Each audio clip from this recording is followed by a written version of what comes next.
sizing your thinking in terms of the size, type, breadth of project so it makes good business sense. And all of a sudden, the questions that you see in the exam will start making a little more sense.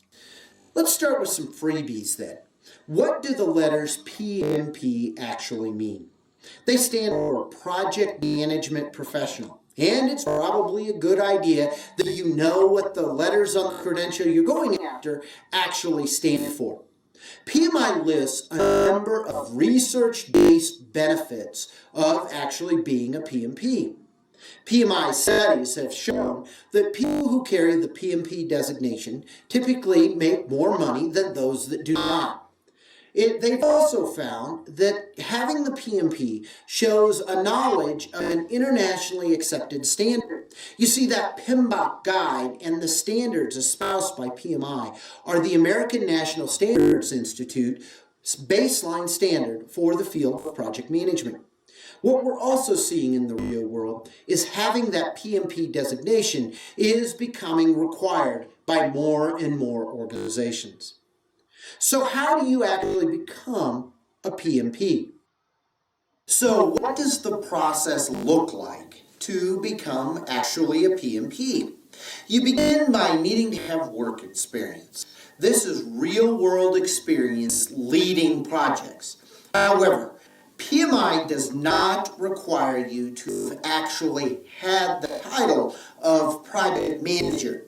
It's simply that you are doing the specified work. When we look at the work experience, PMI creates two categories for this experience. In the first category, it is for people who have what they call a baccalaureate, more commonly referred to as a bachelor's degree in the United States. If you have a 4-year baccalaureate degree, then you need to have 4,500 hours of experience. Should you not have a baccalaureate degree, but you have a GED or an equivalent, you can still sit for the exam. However, you need to have 7,500 hours of professional experience leading projects. It's important also that you recognize how many hours are in a year. In general, you will find that there are just over 2,000 hours in any work year. However, none of us work that number of hours. Unfortunately, we take vacations, have sick days, have days at training or other organizational events that take away from the time we're spending actually doing our job, in this case, leading projects. As a general rule, you can plan on any year only working approximately 1,800 hours. And so you're looking at between 2.5 and 2 2/3 years of experience leading projects in order to qualify for the PMP with a baccalaureate degree. And more than that, if you do not have the baccalaureate degree, but have either a high school diploma or its equivalent. You also need to have something called contact hours. And you actually need 35 of these. And a contact hour is one of the areas of greatest confusion for students of the PMP exam. A contact hour represents an hour of education in front of an instructor. The key, though, is that whatever course you're taking has some way that learning was measured. How do you prove that you actually learned something? There's a lot of different ways to do that. You might do second quizzes, post-quiz exams. You might do exercises throughout the course process. You might have a post-course survey. There are a lot of things that are allowed. Now, in addition, PMI does not require that those 35 required contact hours are taken from a registered education provider. So if you took a course on project management 20 years ago when you were a college student, you can use that course for your contact hours. And PMI provides some information on their website for how to calculate how many hours that course counted for. The advantage, of course, from taking your education from a registered education provider is that they are upfront telling you how many contact hours are involved with the particular course taken, and it has already gone through a submission and review process with PMI so that you know the course has been validated. Whenever you take an education course from someone outside of PMI, there's always a chance that PMI could review and reject that education. This course also counts for contact hours if you need them. And so as you did the initial sign-up process, you probably saw exactly how many contact hours you're getting for taking this course. Should you have any questions about that part of your course, please contact your provider immediately and make sure you get the correct information. Once you have the required work experience and your 35 contact hours in hand, it's time to start the application submission process. If you're using this course for a majority of those contact hours, no worries. You can go ahead and get started with your application process as well. You just have to complete the course before you actually submit the application and sit for the exam so the hours count. Now, I highly recommend that you do your application online using PMI's website, pmi.org, and go to the certification area, select PMP, and you'll find a link there where you can begin your application process. You'll basically create a login and then be given 90 days to complete the application. That's one of several reasons why I make the recommendation to use the website. In addition to being able to do it over a 90-day period, you don't have to do it in one sitting. That means you can come back several times. It's a pretty lengthy application and very closely resembles a job application, so it's often difficult to do only in a single sitting. The ability to do it over 3-4 days really can simplify the process and prevent really easy or stupid mistakes. The other thing the online application does for you is it will add up the contact hours for you and your work experience for you. So it prevents you from making simple math mistakes, which oftentimes can cause applications to get rejected or audited if you make them in a paper form.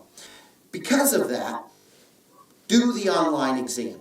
However, go to PMI's website and find what's referred to as the Candidate Handbook, Certificate Candidate Handbook. Download it. It's a PDF. It has a ton of information that will help you go through this process as well. And keep it out as you're doing the application, just to be sure you understand what they're asking and you know what kind of information they're looking for. Once you complete the application, no money is involved at this point. You'll simply hit the submit button and proceed through what PMI calls the application completeness review. It's very important that you remember that it's kind of like, as I said, a job application, and that means PMI might contact the people you provide as references for the work experience hours. So those people need to be in a position where they can state for a fact that you did however many hours you claimed you had done. At the end of that process, PMI will, if it's done online, within about 5 days, within a week, get you back a letter that says you've met the criteria. You then can go on to the next step of the process. You can do what's called the application or applicant payment process. You can pay for the test, and there's a certain percentage, generally about anywhere from 13 to 18% of the applicants that are audited. this process can take up to an extra 90 days. It's kind of like the IRS. You do not want to get audited if you can at all avoid it. And the best way to avoid getting audited is by providing complete, unexaggerated answers to all questions. If you exaggerate your experience or exaggerate any of the information or flat out lie about something, I don't know how it works, but PMI almost always finds out about it. So provide accurate information about your experience. Then you'll get approved, and then you can pay your testing fees. Then go to the testing center online, which is done by an organization called Prometrics. And you can go to prometrics.com/PMI and provide your postal or zip code in order to provide or find the closest testing center to your location. Now, Prometrics is a professional testing organization. That means they're offering lots and lots of different standardized tests.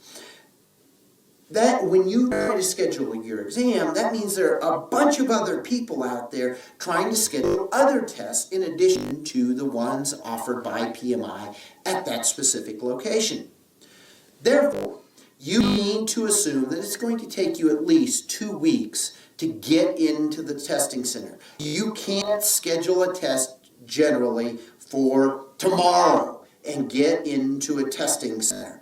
It's going to take a couple of weeks. All right? So make sure you schedule early, and you schedule up to a month or so in advance with most of the locations so that you can get a time that works for you. If at all possible, I highly recommend you schedule a morning time. Most people test better between 9 and 11 o'clock or so. Now, this exam is up to 4 hours. What I've found over the years is a general rule. PMP candidates take between 2.5 and 3.5 hours to complete this test. I've never, ever, ever had a student that came out of the testing center and said they ran out of time on the PMP exam. There's plenty of time to complete the test, so don't worry about it. However, make sure you think ahead and realize the moment you began this course, a clock started ticking, and you should expect to complete the entire PMP process within 45 days of beginning the course. That's because if you don't get the course, you don't get the test taken within that 45-day period, the real world is going to get in your way. You're going to get promoted. You're going to have extra work with your job. You're going to have something happen in your personal life. You're going to move. Your kids are going to have something happen. I don't know what it is, but invariably something is going to happen, and you're going to put off the PMP, and starting this course is going to be a waste of money and time for you. Set the calendar, set the clock. It started ticking right now. You have got 45 days to get this done. So let's be serious. So, you've submitted your experience verification form. PMI has come back, and if you've provided an email to them, they've responded with an email back to you. It said you're now a successful candidate. You're allowed to pay. You've paid your fee. You've scheduled your exam. It's now test day. From the moment you get your letter from PMI, though, you have a total of 1 year to actually pass the exam. And you can take the test up to 3 times before PMI says, you probably need to think about whether you're a good candidate or not. Now, our goal with this course is to ensure that you pass the exam on the first take, because you're going to follow the rules that I give you, and you're going to do the hard work and spend the 30 to 40 hours as a minimum studying for the exam scoring 90% on at least all the practice tests before you ever take the real thing, and you're going to pass on the very first take. So you schedule your exam, you show up on test day. What should happen? First, make sure you get a very good night's sleep the night before your exam. Don't expect to cram and be successful. Cramming does not work, especially on a test designed the way PMI's is. Next, do not expect to sit in the parking lot with a whole bunch of materials, studying, again, basically cramming, and somehow that's going to help you prepare. It, again, doesn't work. Thirdly, leave your purse, your backpack, whatever it is that you normally carry in your car, or even better, just leave it at home. Take a bare minimum. Take your keys, take 2 forms of ID.